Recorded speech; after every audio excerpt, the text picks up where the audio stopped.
2020 में, लेकिन next year तो होगा, नेक्स्ट ईयर जब आप 12th में आएंगे तो आपके लिए जीएसटी अप्लाइड होगा, ठीक है।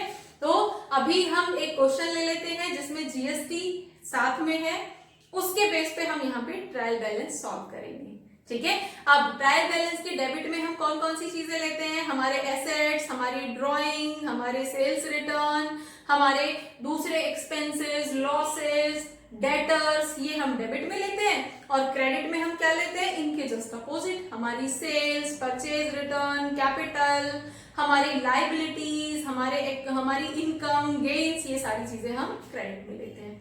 और एट लास्ट हमारे दोनों ही साइड का जो टोटल है वो सेम आना चाहिए, तभी हमारा क्वेश्चन ठीक माना जाता है। ओके, तो विदाउट वेस्टिंग टाइम हम क्वेश्चन ले लेते हैं, और क्वेश्चन आपकी स्क्रीन पे फ्लैश हो रहा है। So let's start the question. First item is cash. अब कैश हमारा 2000 रुपीज है, कैश हमारा क्या होगा, एसेट है ना, तो डेबिट होगा। कैपिटल 80,000, अब कैपिटल हम यहाँ पे लिख देंगे, कैपिटल अकाउंट, और सबके साथ आपको अकाउंट लगाना है, तो कैपिटल अकाउंट, कैपिटल क्रेडिट होगा, क्रेडिट साइड में डाल देंगे। नेक्स्ट है परचेज 85,000, तो हम यहाँ पे परचेज लिखेंगे, परचेज अकाउंट 85,000, और परचेज हमारी डेबिट होगी। नेक्स्ट इज सेल्स 1,08,400, और सेल्स क्या होगी, सेल्स हमारी क्रेडिट होती है, इनकम है कितना, 1,08,400 rupees. Next is purchase return 6,000, purchase हमारी डेबिट होती है, तो परचेज रिटर्न क्या होगी, क्रेडिट, तो हमारे पास यहाँ पे क्या हो जाएगा, परचेज रिटर्न अकाउंट 6,000 क्रेडिट, ठीक है। नेक्स्ट सेल्स रिटर्न 4,000, अब परचेज रिटर्न क्रेडिट थी तो सेल्स रिटर्न डेबिट होगी, तो हमारे पास यहाँ पे sales return account 4,000 rupees debit. Transportation 1,800, अब ट्रांसपोर्टेशन क्या है, एक्सपेंस ना, एक्सपेंस होगा तो डेबिट, तो हमारे पास यहाँ पे क्या आ जाएगा, transportation account 1,800 debit. Discount allowed, अब डिस्काउंट अलाउड है, तो डिस्काउंट अलाउड हमारे लिए क्या हुआ करता था, जर्नल एंट्रीज के अंदर, अलाउड मतलब हमने किसी को डिस्काउंट दिया है, तो हमारे लिए लॉस हुआ ना डिस्काउंट के नाम पे, हमें कम पैसे रिसीव हुए हैं, तो डिस्काउंट अलाउड वाज डेबिट, तो यहाँ पे हम डेबिट लिखेंगे, तो हमारे पास यहाँ पे क्या आ जाएगा, डिस्काउंट अलाउड अकाउंट कितना, 500 रुपीज, ठीक है। Next printing 5,000, printing again expense हो गया, तो printing account debit 5,000। Next sundry debtors 70,000, तो डेटर्स तो डेबिट ही होंगे, सन्ड्री डेटर्स अकाउंट 70,000, ठीक है। नेक्स्ट सन्ड्री क्रेडिटर्स, अब क्रेडिटर्स, डेटर्स हमारे डेबिट थे, क्रेडिटर्स क्रेडिट होंगे, तो हमारे पास यहाँ पे क्या आ जाएगा, सन्ड्री क्रेडिटर्स अकाउंट कितना, 40,000, ठीक है। और इसी बीच में हमें जीएसटी की भी डिटेल दी गई है, तो जीएसटी को हम सबसे लास्ट में जाके ट्रीट करेंगे, अभी हम बाकी आइटम्स को नोट डाउन कर लेते हैं, ठीक है। तो नेक्स्ट इज इन्वेस्टमेंट 8,000, अब इन्वेस्टमेंट क्या है, हमारे लिए एसेट है ना, तो हम इन्वेस्टमेंट यहाँ पे लिख देंगे, इन्वेस्टमेंट अकाउंट 8,000 रुपीज डेबिट। अब यहाँ पे हमारा स्पेस फुल हो गया है, तो हम दूसरी साइड नोट कर लेते हैं, दूसरा एक कॉलम बना लेते हैं, इसी को कंटिन्यू करते हुए। तो इन्वेस्टमेंट अकाउंट के बाद में हमारा next topic is plant and machinery 15,000, तो हम यहाँ पे लिख देंगे plant and machinery account 15,000 debit होगा, है ना, एसेट है हमारे, तो 15,000 डेबिट में डाल दिया। नेक्स्ट बिल्डिंग 20,000, बिल्डिंग अगेन हमारा एसेट है, फिर डेबिट में आएगा, तो हमारे पास बिल्डिंग अकाउंट 20,000 डन।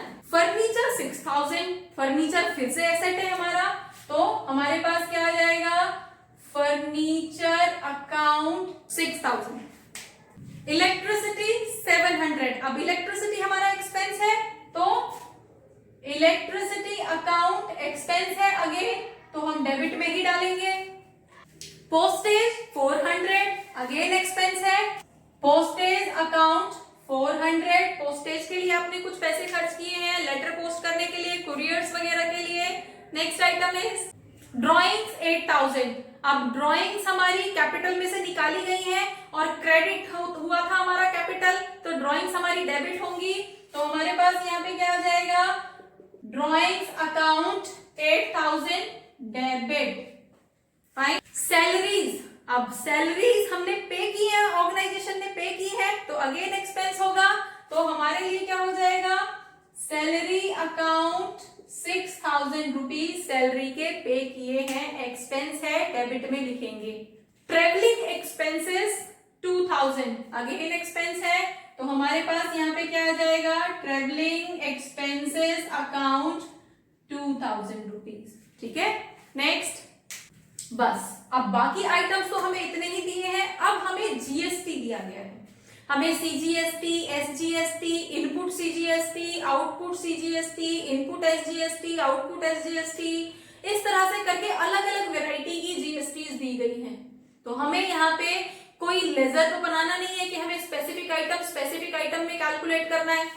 हमें बेसिकली यहाँ पे सिर्फ अपना आइटम की कैटेगरी बतानी है कि हमारा डेबिट में आएगा या क्रेडिट में आएगा। तो आउटपुट जीएसटी हमारी सेल्स के साथ आती है ना, सेल्स के साथ रिसीव होती है, तो उस केस में वो क्रेडिट होगी। और इनपुट जीएसटी हमारे परचेज के साथ हमें एक्स्ट्रा पे करनी होती है, वो हमारे लिए एक्सपेंस होता है, वो हमारे लिए डेबिट होगी। तो जब क्वेश्चन के अंदर इस तरह की इनपुट जीएसटी और आउटपुट जीएसटी दी गई होती है, तो कैटेगरी में जाने की जरूरत है ही नहीं, सिंपली इनपुट को टोटल कर लो। इनपुट जीएसटी चाहे वो सीजीएसटी के नाम पे थी, चाहे एसजीएसटी के नाम पे थी, चाहे वो इंटीग्रेटेड के नाम पे थी, डजंट मैटर। इनपुट जीएसटी को टोटल कर लो और दूसरी तरफ आउटपुट जीएसटी को टोटल कर लो। ठीक है। तो इनपुट जीएसटी का टोटल आ रहा है यहाँ पे 9000 आ रहा है और आउटपुट जीएसटी का टोटल भी सेम 9000 आ रहा है। इट मींस जितना आपने इनपुट के नाम पे किया था जीएसटी के नाम पे, उतना ही आपने आउटपुट के नाम पे रिसीव कर लिया, कोई डिफरेंस नहीं है। तो कोई डिफरेंस नहीं है, तो यहाँ पे तो कोई डिफरेंस नहीं आया ना किसी भी अकाउंट में, तो हमें उसे मेंशन करने की जरूरत नहीं है। हाँ, अगर डिफरेंस आया होता तो कौन सी जीएसटी हमारी ज्यादा है, इनपुट वाली ज्यादा है या आउटपुट वाली ज्यादा है, तो जो भी ज्यादा होगी उसको उसके रेस्पेक्टिव कॉलम में मेंशन कर देंगे। लाइक अगर मेरी इनपुट जीएसटी 10,000 होती और आउटपुट जीएसटी 8,000 होती, तो हमारा डिफरेंस क्या है, 2000 का डिफरेंस आ रहा है ना, तो इनपुट जीएसटी हमारी 2000 बची है, दोनों को माइनस कर लेंगे, 10 में से 8 को माइनस कर लेंगे, तो हमारे पास 2000 की इनपुट जीएसटी एक्स्ट्रा है। तो हम 2000 इनपुट वाले कॉलम में, और इनपुट क्या होगी, डेबिट। ठीक है, तो डेबिट में डाल देंगे 2000 के नाम से, दोनों का पहले डिफरेंस क्रिएट करेंगे और फिर उसको उसके रेस्पेक्टिव कॉलम में डाल देंगे। और यही चीज अगर मेरी आउटपुट जीएसटी ज्यादा होती, सपोज आउटपुट जीएसटी 15 होती और इनपुट जीएसटी हमारी 10 होती, टोटल कौन सी जीएसटी ज्यादा है, आउटपुट जीएसटी ज्यादा है, तो हम क्या करते, आउटपुट जीएसटी में से इनपुट जीएसटी को माइनस करते, 15,000 माइनस 10,000, तो 5,000 मेरे पास आउटपुट जीएसटी ज्यादा है ना, तो 5,000 आउटपुट जीएसटी की एंट्री हम क्रेडिट कॉलम में कर देते। क्लियर। दूसरा तरीका ये भी है, आप इनपुट जीएसटी की वैल्यू डेबिट कॉलम में डाल दो टोटल करके, आउटपुट जीएसटी की वैल्यू क्रेडिट कॉलम में डाल दो टोटल करके। इनपुट जीएसटी का टोटल 10,000 दिया है और आउटपुट जीएसटी का टोटल भी 10,000 दिया है, तो हम यहाँ पे डाल देते हैं। तो हमारे पास यहाँ पे क्या होगा, input GST account, input GST मतलब सीजीएसटी, एसजीएसटी, इनपुट के नाम पे जितना था सबका टोटल हमने कर दिया, कितना, 10,000 रुपीज आ रहा था। ठीक है।